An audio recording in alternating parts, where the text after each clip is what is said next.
Hi everyone, this is Rick. This week I have a few examples of some things I've been up to, in case you're curious. And I also have an inadvertent experiment, I'll just call it an observation, that has been going on for 30 years. And it'll be fun, and I'll have some information about what I'm going to do next with that experiment. I have a lot of really great examples from people in the community, from you guys, and man, you guys, I am in danger of putting myself out of business. These guys are really good, and I'm extremely happy to see it. I mean, really, there's some fantastic work, but I'm trying to collate and collect it all, and I wanted to do it justice by not clouding it with other stuff I'm talking about. So I'm going to review some of their ideas and submissions, and good things and bad things to say about what I do in my product. So let's review what I've been doing. So the first one here, I'm just gonna have this pop up on the page instead of going over it on my computer like I have been doing. I've sort of made this template for before and after, so there's like a standardized way of viewing it.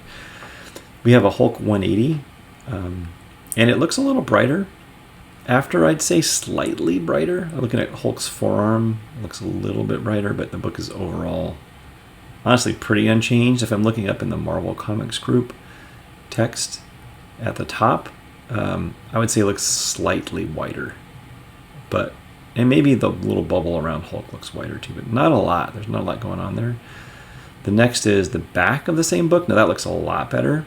If you look at the right hand edge where it's kind of gray colored, it looks much whiter now. You can see I did not clean very much inside the little box that they fill out because there's red ink in there, and I really avoid reds and yellows cleaning with my solution in older books where I can, especially if they're expensive. A little bit did come up in testing, so I stopped. Didn't take any more. So otherwise, the whites I clean sort of aggressively, and you can see in the back it looks actually quite a bit better, honestly. And then next we have a Hulk 181. I get a lot of these. This guy wanted this book cleaned. I think I may have shown this before, but the thing I wanted to point out was this little spot above November is mostly gone. He wanted that out of there, and I don't think otherwise there's much going on. This is the back of that same book. There was a large long coffee stain here along the top. It's all gone now. I removed that. This one, we have a Weird Western Tales. I want to talk to you a little bit about that in a second, but let me get to, first we have a Marvel Spotlight 5, a Ghost Rider. Not a lot I can do this. I had a lot of mold on it. I killed the mold here. If you look inside the Ghost Rider text, you'll see that it is whiter, a little. I mean, I only notice it because I stared at this book for many hours.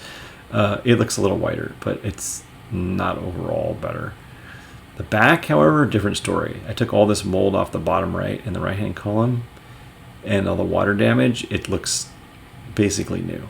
Now that one was a huge success. If you look at this kind of mold, it was actually, I should have taken this scan. I didn't want this mold to get on my book, so I removed a lot of the mold along the bottom before I put it on my scanner because it was really stinking. I killed the mold, and then I removed it. This one, kind of a failure here. This is a Mexican Spider-Man. These are hilarious and fun as hell to read, but you can see I took some of this water damage off the bottom.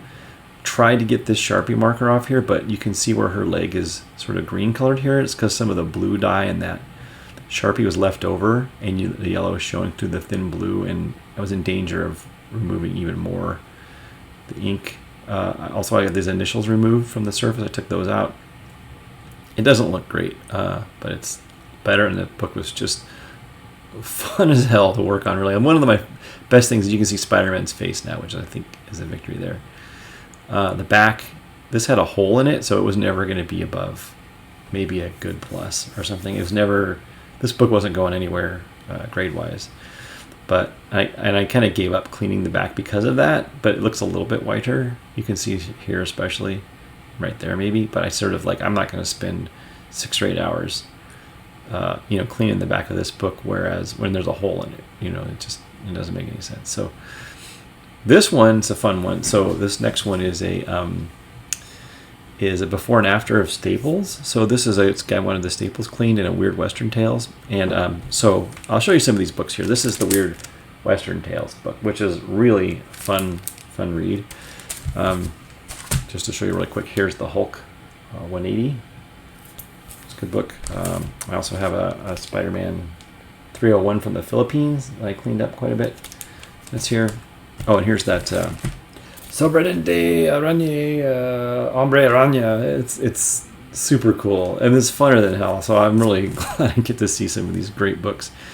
But that is that one. Put the back to the picture here. It's there's a staple cleaned off, and Electra cleaned it. And this particular staple is a low carbon, not very stainless. So it looked kind of gray again right away, which is good because if you make them look too good, sometimes people think you replaced the staple, which the staple was not replaced, but I did remove the rust, as you can see here.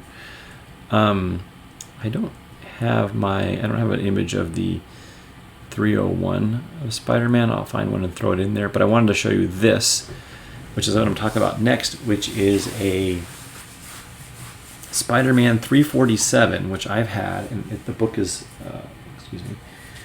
is right here. I've had this book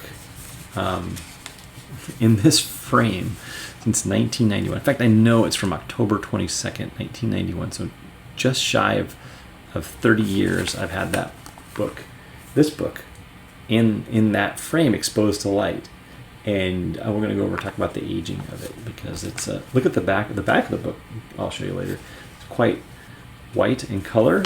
That first page is yellowed. It's hard to tell in some light versus other, but it's an example of just continuous exposure to daylight for literally 30 years. 30 years I've had that thing, posted on a wall with a combination of, daylight through a window and light in a room, aging, which is, pretty modern paper, so it's pretty good. But I won this artwork. This is the artwork here of the original art of that page, and Randy, I won a contest about knowing more about Spider-Man than anyone. I was given this original art page by Marvel Comics, and one of the times I met Stan Lee, and I got Randy Amberlin's autograph on it, and on the original book, which I had laminated, and it is still very white because it doesn't have much lignin in it. And we'll take a look at that really quickly, and I will take one more moment here to see if I can find the page. So here they are. Finally, here is the Amazing Spider-Man 301 from the Philippines edition. You see this black mark on the cover that I removed. The rest of it doesn't look too much different in these scans. The initial one looks really overly whiter than it was. However, the back, here's the back, looks a lot better. You can see that it's much cleaner, and the scanner doesn't pick up the surface imperfections and the wrinkles the way I wish it did. Maybe some of you have some tips for me on that. But anyway, either way, that's it, and on to the next section. So here is the book I promised to show you. It's the Amazing Spider-Man 347, which I bought in 1991, and it says May. I think in October I had this signed. Now let's look at this is the first page, and look at I put this white here as contrast. See the difference in white colors? It doesn't look, much different, but let's look at the page that's been exposed to light. It's this page right here. Look at that difference between here and there, and let's just look at the next page, or maybe it's more fair to do a couple pages over and look at the difference between that and that. It is really, that's what the sunlight does to it, and just in 30 years. Now this is pretty modern paper, so it's actually not that bad of a hit, but if you look at the other side of that paper, is still pretty yellow, but if you go further back in the book, I would say it's it's a pretty big difference in what's exposed to light and what isn't. And that's what wasn't. Now here's the interesting thing: not exposed to oxygen. So in a frame with very little oxygen gas exchange, so just light and no oxygen. That is a hard experiment to get. I actually have some sheets, some comic shop news. I have these pages from.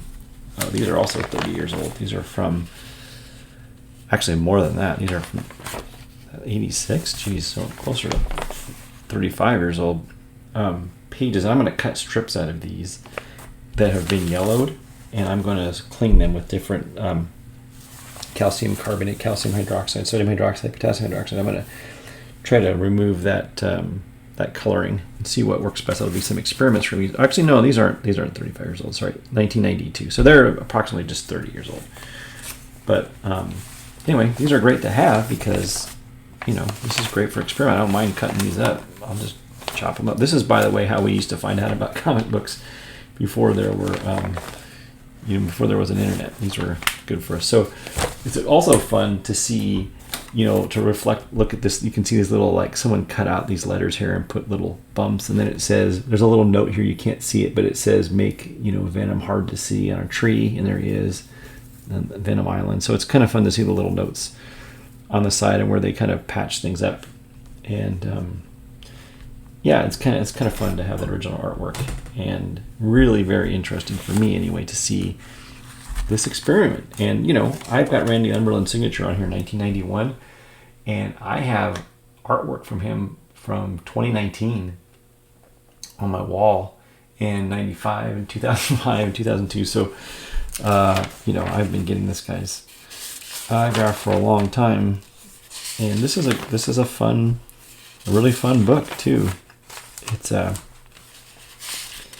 it's a good romp, a good adventure, and super glad that I have this, and even more glad that I own a piece of it, of the original book. So that's it for this week, folks. I'll get some more out to you in the way of some of the emails I've been getting from folks, but that's it for today. I hope you had a happy Easter. Take care. Bye-bye.